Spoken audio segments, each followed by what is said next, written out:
Welcome back to Inside Personal Growth. This is Greg Boyson, the host of Inside Personal Growth.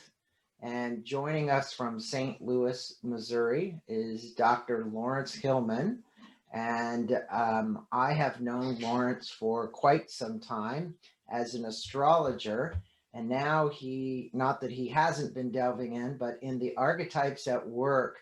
Good day to you, Laurence. How are you doing? I'm doing fine, thank you. Thanks for having me on, Greg. Well, it's a pleasure having you on and spending time with our listeners, because there's an opportunity for our listeners today to not only learn about the archetypes, but really how to utilize those archetypes in the workplace. And I think that is as exciting, as important as anything. I want to let our listeners know a little bit about you, even though you are a returning guest to our show. They would have to go back in the archives to look at that podcast because that's been a while ago. Laurence was born and raised in Zurich, Switzerland, began his study of astrology at the age of 16 and has remained his passion for over 40 years. As a professional archetype coach, he specializes in helping his clients understand their deeper purpose and their life's calling, especially in these challenging times. In his role as consultant, he helps leaders and organizations understand their archetypal patterns and advises on higher level decision making. He has lectured internationally and conducted workshops at the Globe Theatre in London, taught at Finhorn, at Gene Houston's Mystery School, and at Pacifica Graduate Institute.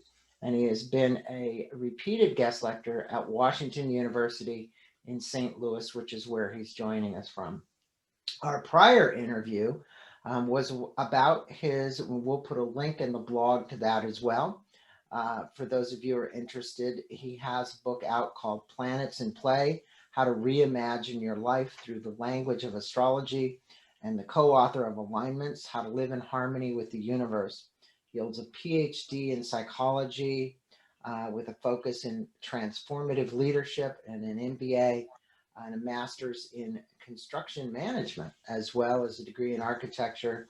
He's traveled extensively. He's fluent in 5 languages.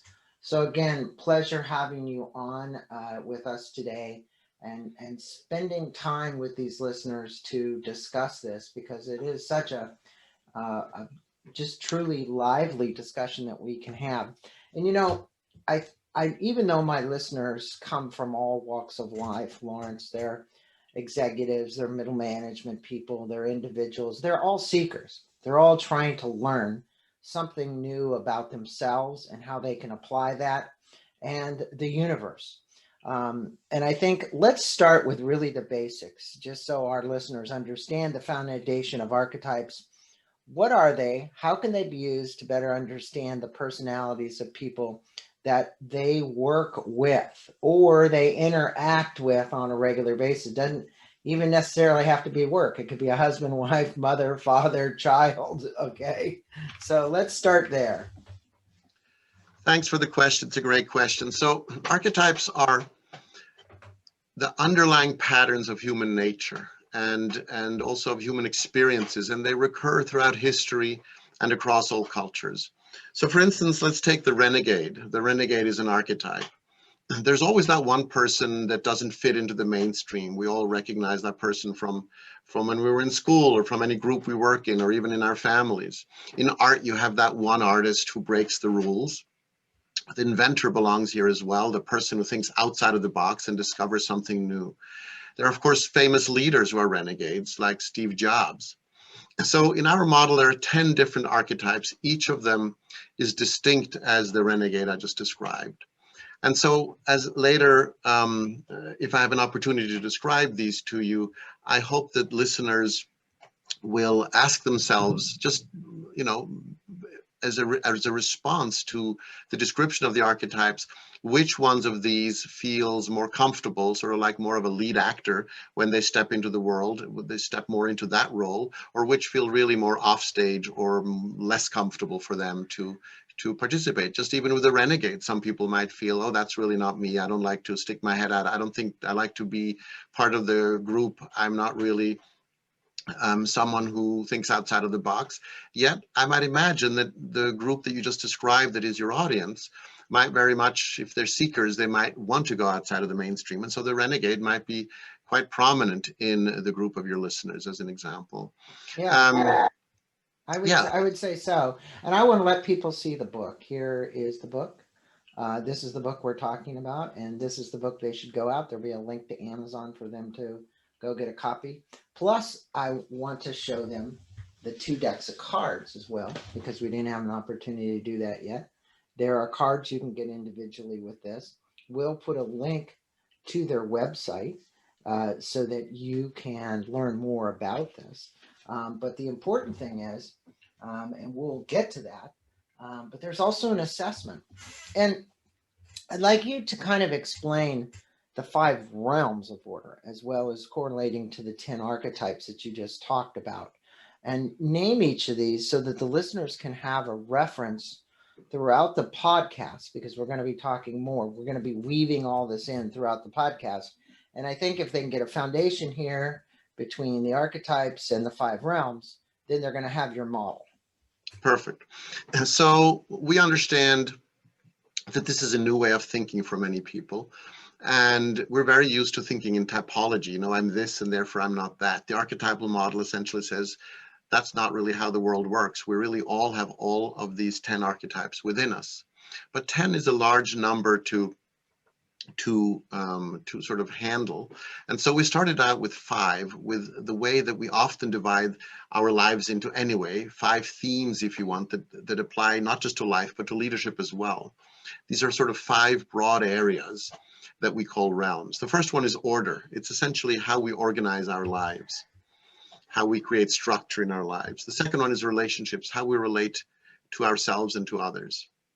The third is creativity, how we initiate new things. The renegade, of course, belongs there. The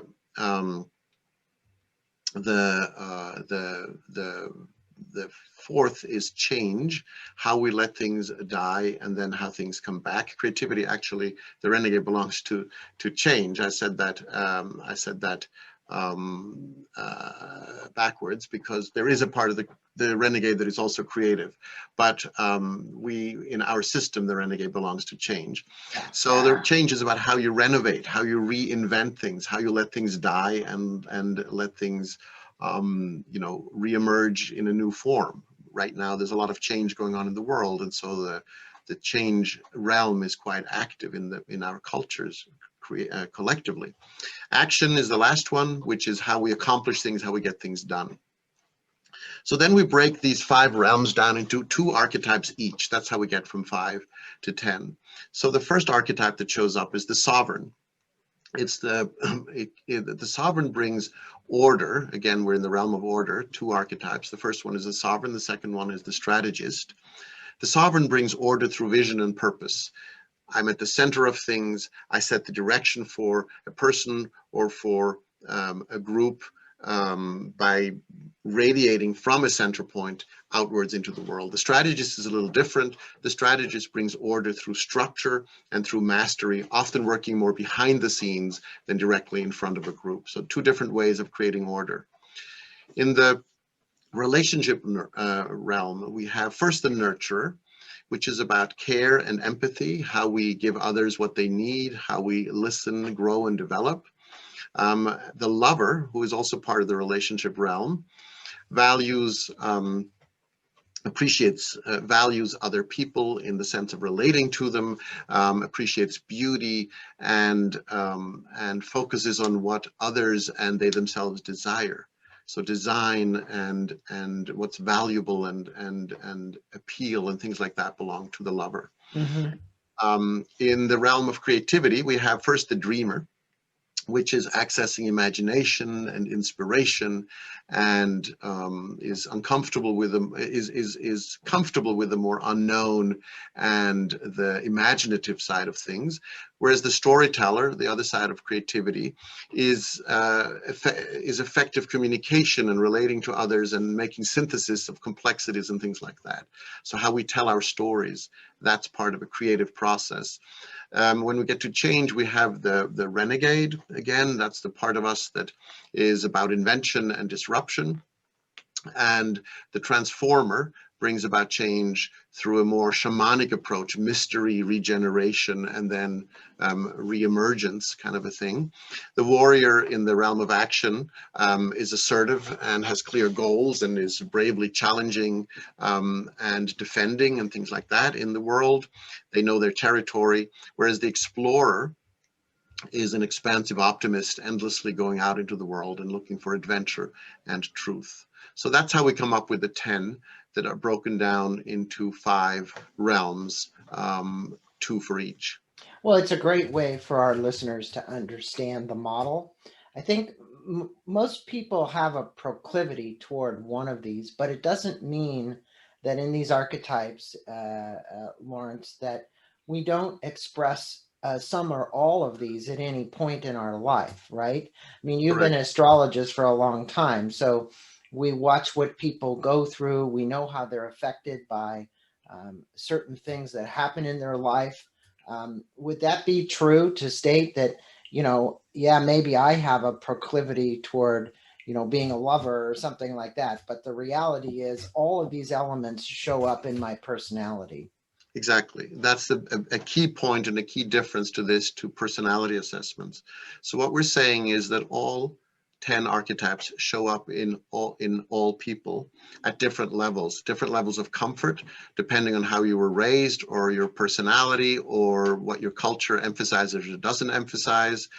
Things like boys don't cry and girls are not supposed to be aggressive, and these kind of things in the culture can emphasize, can encourage a particular archetype to be more prevalent or less prevalent in a person just because that's what's right to do. And then we have personality. Some people are naturally a certain, more driven or aggressive than other people and things like that. So the warrior may be more prominent in them. But the essential idea that we all have all 10 is a departure from a typical way of thinking about ourselves, because it allows us to become more future fit, more adapt to a changing world by adjusting and learning about and emphasizing different parts of us that we in the past perhaps have rejected or not really paid a lot of attention to. We say that there's a price that we pay for those archetypes that we don't relate to a lot or that we reject or don't find important. So for instance, if you're a driven leader who doesn't believe that the nurture is very important in leadership, nurturing again being about caring about people and things like that, or listening to people, but it's just about get the job done, and then the price that you pay for that as a leader, as we've found in the field, is that you have a high turnover, for instance. And so people will say, well, I don't feel I belong there. This is not like a family. I don't feel taken care of. People don't care about me. HR isn't really very good. Those kind of things. And now you have people leaving all the time. And of course, any manager or leader will know that turnover is very costly. So there's a cost directly for not being very skilled at the nurture to an organization, for instance. That's just one example. And this is true for all 10 in an organization, in leadership, in a person. We pay a price for those we're not very connected to. Well, you can see how these would be, Laurence, an opportunity for people inside of companies to understand their personalities and how they're working, especially in teams. Because, when you're working in teams, you want to know who you're working with and how you're going to accomplish your end goal and objective. And that's an important element of all of this. And, in the pitch for the book, you and your co-author, and I forgot to mention him, and I apologize, Richard Olivier, it took 2 of you to write this book. It's quite a book. There's a lot of information in it. But you state that we are at this turning point, and to survive and thrive, we need help. And I would agree. This book can, inside of businesses, bring that help. And the important thing is that the important thing is that the listener understand the 10 archetypes. And I think it would be invaluable. I know you've just kind of explained them just prior to this. You went through the whole diagram and circle. Why is it so important to understand these archetypes at work? Because you've just gone through the realms, you've gone through the 2 in each of the realms, which gives us the 10. So when somebody takes this on as a project inside of HR, or inside of upper management to understand this, which is what your Archetypes at Work company does. You help people go through this process. What have you guys seen happen inside companies when you start to apply this? Because many of my listeners are managers, mid-managers, upper management, and they probably like to know, because they're going to say, well, we've used all kinds of assessment tools. Why your assessment tool? Okay, great question. So you started out with the question about, change, and that we live, and survival, and what's going on. So we wrote the book right before COVID, came out right before COVID hit. And I think we've kind of made that point, because change has been accelerated in a way that few could have imagined a year ago. And some have argued that, over the last year, companies have done 5 years of change and transformation and adjustment that and innovation that would have taken, much longer had there not been the outside pressure of COVID. So we believe that the world is changing even more. There are all kinds of huge global shifts that are going on. Structures that we have believed in are crumbling in before our eyes, and people are wondering what's next. And there's sort of a holistic sense of crisis in lots of the companies that we work with. What can we do? So I would say that now more than ever, organizations must ask themselves, what is their archetypal cultural pattern that has been their dominant pattern, and is this pattern future fit? Is this going to work in a changing world? And if not, what archetypes do we need to develop as an organization, and that need to be brought into play more? That's what we do. We help people and organizations figure that out, and then do training accordingly. So we'll give you a practical example. Let's say a company has an R&D department that is tasked with coming up with new products or adjusting to changing times or something like that. We have gone in and done an assessment and seen that in these 30 people that are costing millions of dollars every year to employ, there is nobody who leads with the Renegade, this sort of revolutionary part that says, I change and I bring out new ideas. The Renegade is by definition the inventor. So if you have no renegades, or no people really dominating with the Renegade sort of as their lead, what they step forward with when they come to work, then they're not going to invent anything new. They're going to, recreate, make a faster widget, but not a better new thing. So they won't be able to adjust that quickly. So knowing that for an HR department means they can now go out and hire somebody who leads that department, who is a strong renegade and develops those parts of the renegade that exist in everybody, but might be more repressed because people are afraid to speak up because the culture doesn't allow it, or innovation isn't as encouraged as they say it is, or for whatever reason. And we can also go in and develop the Renegade and do a Renegade workshop, so to speak, for the group of R&D. That's extremely valuable to companies, as we've shown. So that's it actually helps. I would think that it helps, Laurence, the company find out which people within the organization, and actually, if those people aren't on that team, where do we either recruit them from or bring them into? Exactly. So it accelerates that. Yes, exactly. Exactly. It might be that you have, exactly, you might have great renegades in the accounting department. You may or may not want that, but you may. Right. And so they may be better off in R&D, that kind of a thing, yes. Right, exactly. Now, you state at the core of your work is this activating archetypal wisdom. That's all we've been talking about now, is bringing out the wisdom of what these archetypes can do. How do you propose that our listeners go about this, no matter who they are, acting archetypal wisdom within the organization? So we suggest that as a person or a company looks towards the future, how much of the pattern that is currently there, and again, we can show you and help you to assess that pattern. We'll talk about that, I hope, a little bit later. But once you know this is the pattern, we are and for instance, I just show you the difference to become really clear. Between what we call our offering and the culture. So a company has a culture, which is sort of how they do things, and the offering is what they do. Those may not be the same. And I'll give you an example of archetypal thinking of how those could be different. So let's say a nursing home, their offering, or what they do in the world, is they nurture people. That's a nurturing organization in our language. They take care of people. They promise in their advertising they will take care of your parents. They will wash them, feed them, shelter them, clothe them, and take care of them, and so forth. That's a nurturing activity. That's what their offering is. Their culture, however, how they go about that may be very warrior. So they may be very driven, very aggressive, have a very aggressive marketing department, and say, we're going to kill the competition. We're going to go after every client in town. We're going to be very warrior-like in how we do it. That's an example of archetypal thinking. If we flip those around, just for the sake of conversation, that would mean somebody who has a warrior offering. So that might be someone who's, let's say, a security company. We have attack dogs. We will put up fences. We will protect your assets. We will have, flashing lights and sirens go off when something goes bad. We have cameras.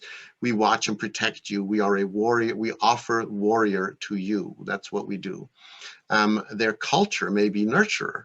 So it's a family business. They get together for lunch. They have a place you can bring your kids, for daycare and so forth. They nurture each other. That's the way that they do business. That's how we start thinking about companies. And so now, to answer your question, that's just to introduce what we're talking about. Now, as a company looks towards the future, they have to ask themselves, we believe, in this time of great change, how much of the pattern that is their core archetypal signature is really future fit, and what do they need? And this is where the consulting piece might come in from us, which we also offer, to identify the gap. Then we have online immersions, we have face-to-face, we have experiential learning. We stimulate the archetypes in question to make them come alive in the people who work in an organization, either with leaders, depending on the size of the organization. We work with, levels of management, top 100 or whatever is necessary, or mom and pop situations as well. So the piece about the experiential, this is really huge. We believe that to really create change in an organization, you have to have an experience. We've been in experiential learning for 25 years, and we've created a mix for this archetypal work of poems, music, exercises, active imagination, sense memory work that activates the archetype from within or from without. It is a way of learning, understanding that even though, let's say, someone's renegade may never become their favorite archetype, they can learn how to act it and how to use it and how to make it part of their repertoire with training, and that's what we offer. There's an old saying that we have in the book on page 189, that it's easier to act your way into a new way of thinking than to think your way into a new way of acting.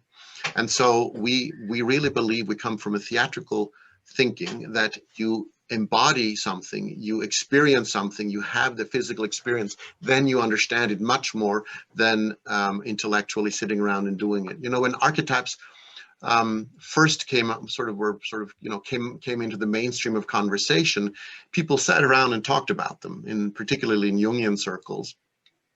My father, of course, created archetypal psychology, and I'm very familiar with that world. And of course, there was a lot of thinking and talking and intellectualizing about them.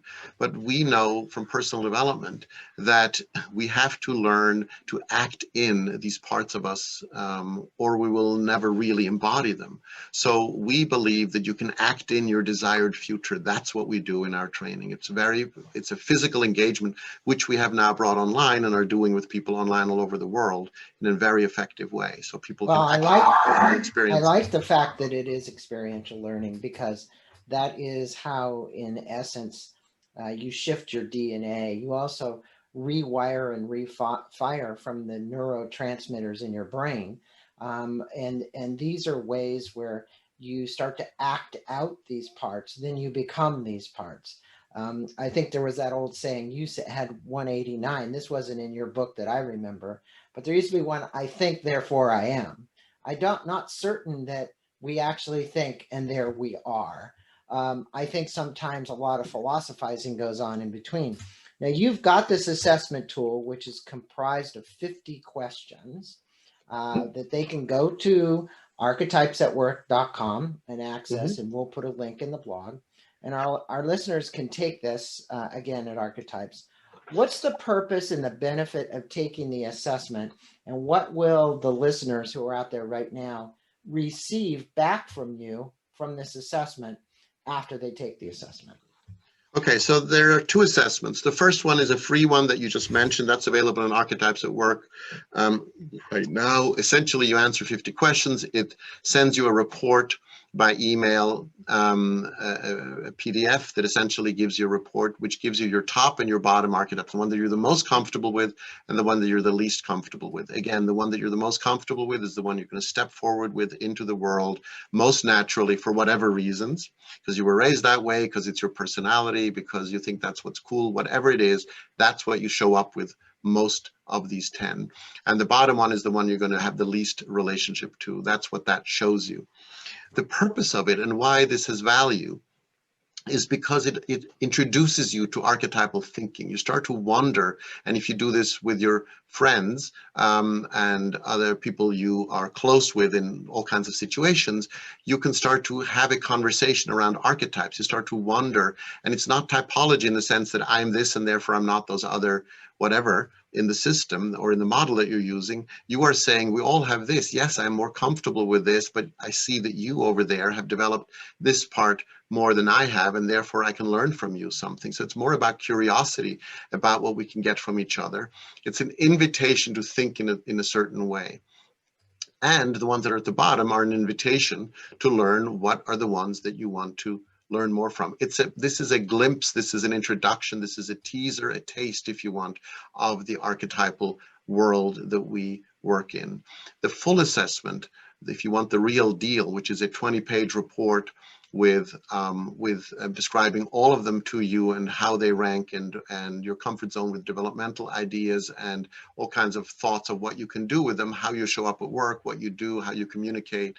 All of this will be available about early January, and we're finishing that right now and polishing that right now, and they're both of them are scientifically validated and are very powerful tools that people have responded to very strongly. So the free one is available now for anyone to take and enjoy. And the other one will be available in January then. Correct. Yes. Okay. We have it. We are working on polishing it and also creating some training for people to help others.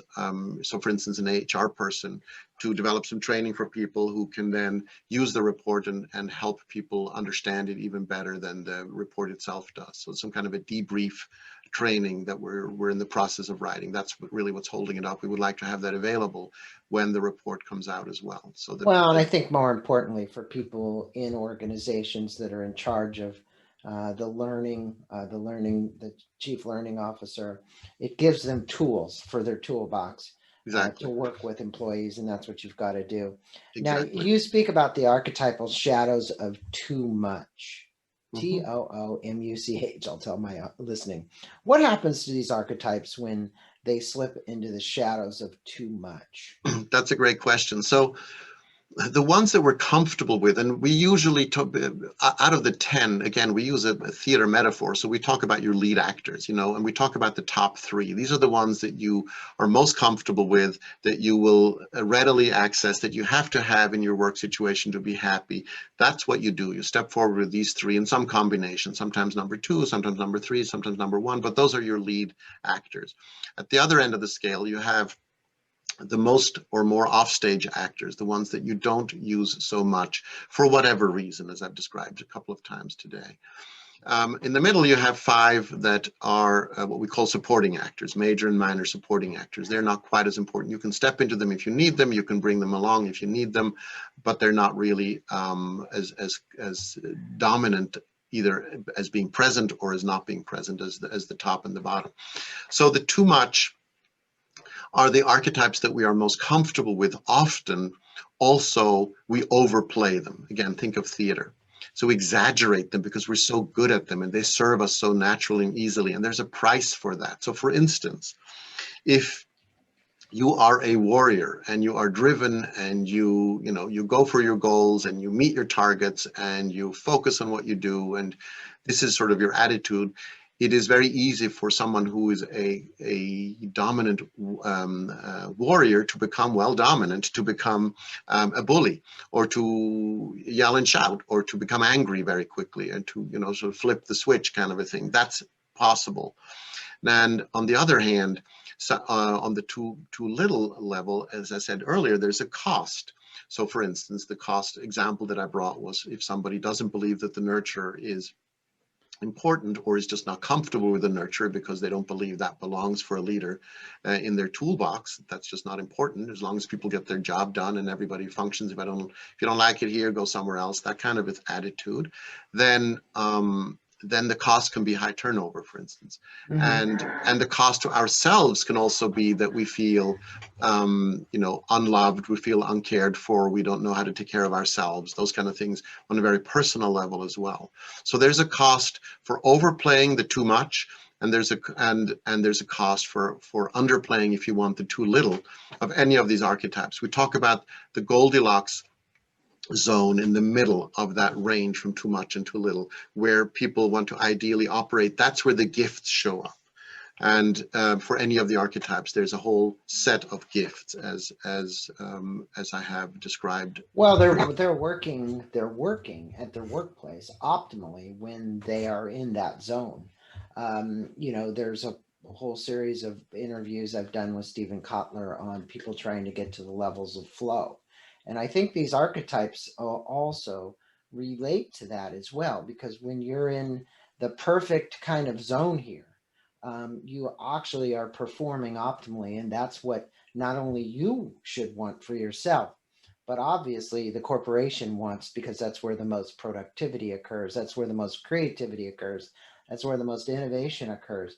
Now, you and your partner, Richard, have developed 2 decks of these cards. I held them up earlier, and I'll just show them here. Here is another deck. And if you would, how are these card decks to be used in conjunction with the book? Right. So I just want to correct what you said earlier. We don't sell these as independent things for people to play with. It's not really the idea of them. The purpose is that we use them when we do training. They're a tool for people in HR or in training to help people do a self-assessment, essentially to lay them out. If they don't want to do the online assessment, or they don't want to do the assessment in the book, we can also use the cards. We have lots of different tools. The cards are a set of tools. The white deck is for organizations and for culture and offering, as I described before, with that example I gave you. And the black deck is for personal development and for for leaders, and for just having a sense of who am I and what are my top and bottom archetypes. So there's a process that people who run our courses go through with people in a room or online, for that matter, where we have them do a self-assessment. It's a process that takes a little bit of thinking and reflection, because again, we want people to act into it and not just intellectualize it and get a sense of who they are. It's a very powerful experience. You mentioned this earlier. If you have a group of people that you're working with and everybody does this self-assessment with the cards, and then we have them step onto a circle of the 10 archetypes on the floor that we lay out, and then you know, you see where people stand, literally where they stand, and that becomes a really interesting conversation in the room. And then people say something. So we have these exercises, this training that we do with people that really deepens the conversation within a group. And we have done all of this online now, and it is extraordinary how well it works even online, thanks to the new world that we live in. Yeah, we've had to switch things, and that works. But the cards are part of a larger program, Greg, and so we have a range of those. We have immersions that are coming up again. We have done several of those, and are now starting another immersion where people can spend a whole day deeply immersing themselves into one archetype. These are life-changing experiences. I can tell you, we've had leaders from around the world do these, and individuals, of course, and they are quite extraordinary. Richard does those. Again, they're done online now, and people have a full embodied experience, a whole day of one of these archetypes. So if you do all 10, you get a tremendously deep immersion into this way of thinking and imagining yourself as multiple inside, and that you can step into these different archetypes for different situations as necessary. If you need to invent something, being able to step into the renegade consciously is really helpful. If you need to defend something, stepping into the warrior is helpful, and so forth. So Let me all of ask you a question, Laurence, yes, because I yes. think from my perspective, I can see how you bridged. I've known you for years for obviously astrology, Mm-hmm, and I can see how you built the bridge to work with archetypes at work very easily. mm-hmm, But what you're probably more known. We did the Planets in Play book before. We've done other podcasts. I think a couple before this. Um, how does your astrology actually play into this? Because I think this is important to kind of give the listeners this bridge. You had even said, you're still doing astrological readings for people. You're still doing that work. Um, do you find it important? Do you find it playing into this archetypes at work? Do you see executives getting involved in that kind of activity? There are certain executives that are very open to that. They have astrologers that guide them all the time. That's what you've been doing much of your life. So I think it'd be important to answer that question before we wrap up our interview here.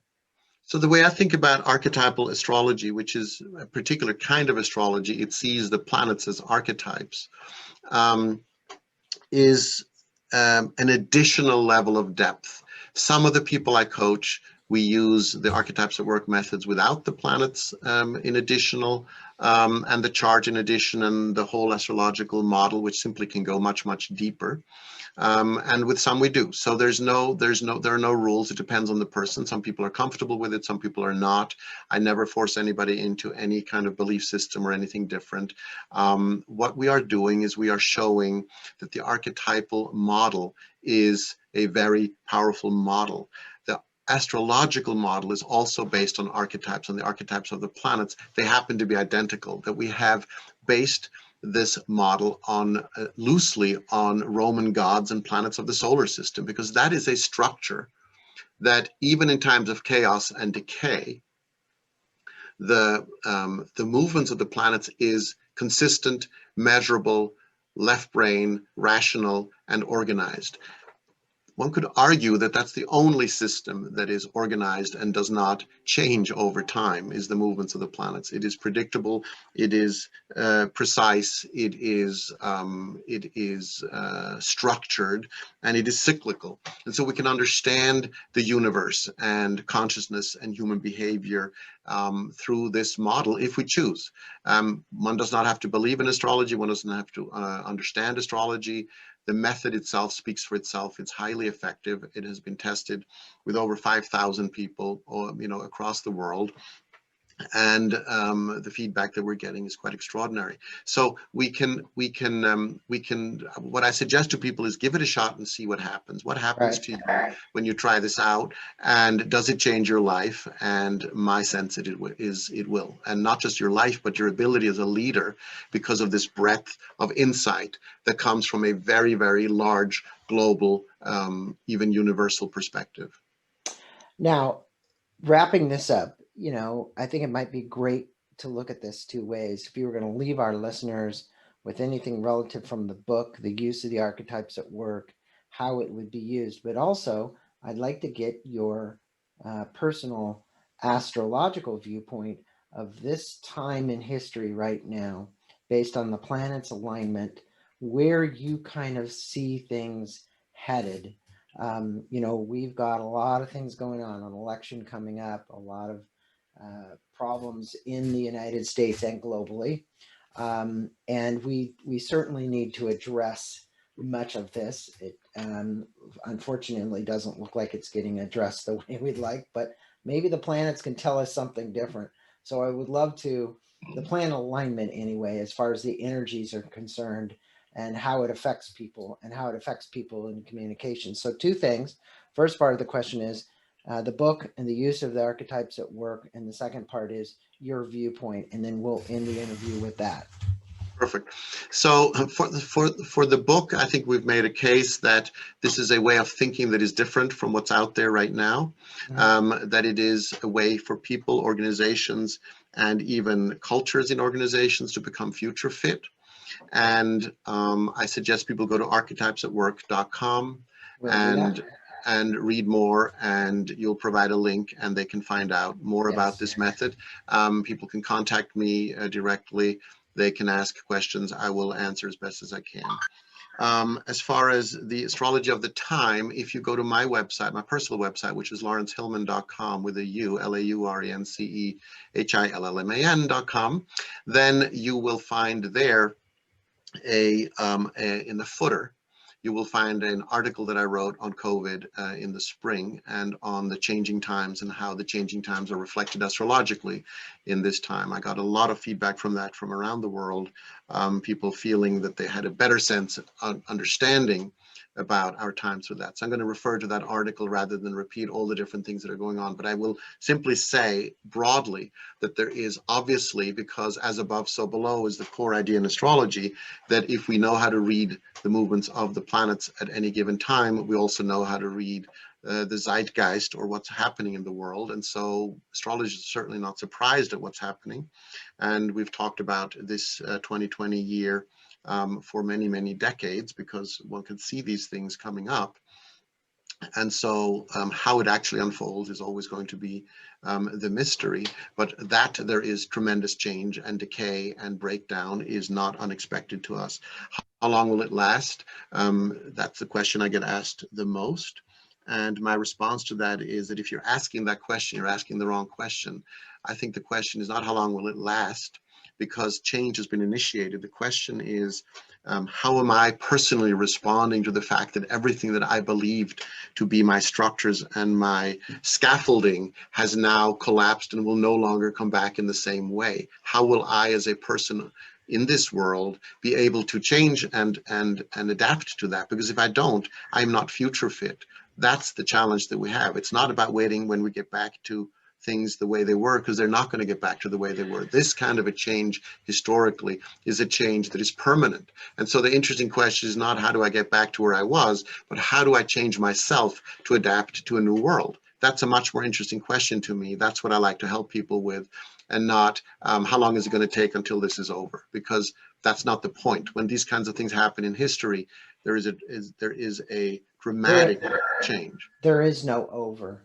Exactly. And everybody asks, is this the new normal? That's also, to me, that's a limiting question. That's not a limiting question as yeah, well. and it implies that that things are bad. I do want to say one thing about that I bring up in the maybe end on Shakespeare here, just to honor also Richard's work and the whole theatrical part of our work. You know, in every Shakespeare play there are 5 acts, and in the 4th act, the hero or heroine goes into a complete crisis, sort of like the way the world is right now. And everything is horrible, bedlam, you know, there's no future, they're in the dark forest, everything is horrible, there's no way out, and it's desperate, there's total desperation. This happens in every Shakespeare play in the 4th act. And then there's a 5th act, and if it's a tragedy, there's going to be some kind of a death in the 5th act. If it's a comedy, there's going to be a wedding in the 5th act. That's the model of that. We're all collectively right now in a 4th act of something that's unfolding. Many people don't want to be there. It is natural that we all want to be in the 5th act, but you can't jump from the 3rd to the 5th act without really going through the 4th act. And many people are just wishing they could close their eyes and it would all be over and then we're in the 5th act. You're missing the point. I would be more curious in asking myself, I wonder what the 4th act is about. And what is my part in this for myself? How am I going through the 4th act? What is dying in me? And what are the horrors in me that are waking up at 3 o'clock in the morning that I've never really dared to look at? That's the work that is interesting. And how am I going to change my organization, my company, me as a leader? How does everything change in accordance with that, so that we can then collectively at some point go to the 5th act? But we're not in the 5th act yet. We're deeply still in the 4th act. So let's be in the 4th act collectively and really figure out what the values of that, rather than jumping ahead, because otherwise we're missing the natural unfolding of the story. I think that was a great analogy and a great way for us to kind of sum up this interview, because it truly gives people a perspective using a Shakespeare play It's almost like Joseph Campbell. You can really kind of look at the same way, he explained how this occurs and say, well, where are we in those acts, or where are we in our adventure?